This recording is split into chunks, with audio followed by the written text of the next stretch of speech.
Hi hello నమస్తే అండి. ఈరోజు కొందరికి ప్రియమైనది కొందరికి అప్రియమైనది ఒక కర్రీ చేసి చూపిస్తున్నాను.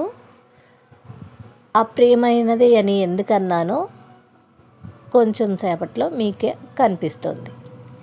ముందుగా కుక్కర్ని పెట్టుకొని ఈ కర్రీ కొంచెం ఆయిల్ ఎక్కువే పడుతుంది. దీంట్లోకి 3 టేబుల్ స్పూన్స్ ఆయిల్ వేసుకున్నాను. ఇందులోకి ఒక మీడియం సైజ్ ఉల్లిపాయని సన్నగా కట్ చేసుకుని, ఒక పచ్చిమిరపకాయని చీల్చుకొని నిలువుగా వేసి దోరగా ఫ్రై చేసుకోవాలి. ఉల్లిపాయలు పచ్చిమిరపకాయలను కూడా వేగించుకొని, ఇదిగోండి దీని గురించే నేను ఇప్పుడు చెప్పింది. ఎండు చేపలు, దీన్ని బాగా కొంచెం నీళ్లు గోరువెచ్చగా చేసుకొని ఉప్పేసి మరిగించుకొని, గోరువెచ్చగా మరిగించుకొని అందులో వేస్తే చక్కగా స్కిన్ అంతా పోయి ఇలా నీట్గా వస్తాయి.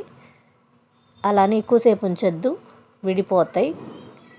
ఇలా కొంచెం వీటిని ఉల్లిపాయ పచ్చిమిరపకాయ నూనెలో వేయించుకోవాలి. కొంచెం 2 నిమిషాలు, ఎక్కువసేపు అవసరం లేదండి. ఎక్కువసేపు చేసామంటే విడిపోతుంది, చాలా సెన్సిటివ్. ఇలా ఫ్రై చేసుకొని దీంట్లోకి ఒక మీడియం సైజు టమాటాలు ఒక 4 సరిపోతాయండి. నేను 100 గ్రామ్స్ ఎండి చేపలు తీసుకున్నాను. చాలా టేస్టీగా ఉందండి కర్రీ. ఎండి చేప ప్రియులకైతే నోట్లో నీళ్ళు వస్తూ ఉంటాయి ఈ కర్రీ చూస్తే, అంత బాగుంటుంది కర్రీ.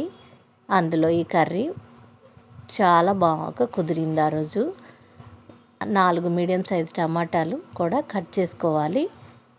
కొంచెం అల్లం వెల్లుల్లి పేస్ట్ ఎంతో అవసరం లేదండి, 1/2 టేబుల్ స్పూన్ వేసుకుంటే సరిపోతుంది.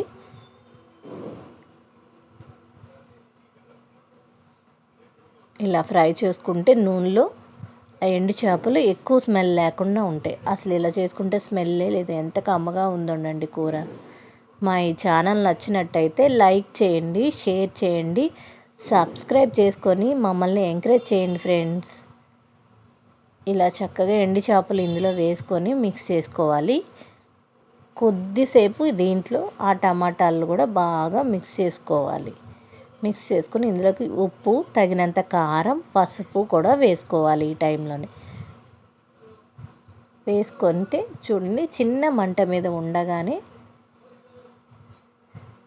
ఉడుకుతూ వాటర్ వస్తుంది. టమాటాల్లో వాటిల్లో ఉన్న వాటరు ఉడుకుతూ వస్తుంది. దీంట్లోకి ఎక్కువ ఎసరొద్దు, లిటిల్ బిట్, ఒక 1/2 గ్లాస్, ఎక్కువ అవసరం లేదు. ఎక్కువ వేసుకోవడం వల్ల మరి ఆ నీళ్ళన్నీ ఎగిరిపోయి ఇదంతా ఉంటుంది, అవసరం లేదు. చాలా కొద్దిగా నీరు చాలు. కుక్కర్ని మూత పెట్టుకొని ఒక్క విజిల్ సరిపోతుందండి, ఎక్కువ వద్దు. విజిల్ కూడా అవసరం లేదు. కాకపోతే కొంచెం గ్రేవీగా కర్రీ రావాలంటే చూడండి చక్కగా ఎంత గ్రేవీ వచ్చేసిందో, ఎంత కమ్మగా ఉందో ఈ కర్రీ. ఒక్కసారి ప్రయత్నం చేసి ఎలా ఉందో కామెంట్ చేయండి. అంతేనండి, ఎంతో టేస్టీగా ఉండే ఎండి చేపల కర్రీ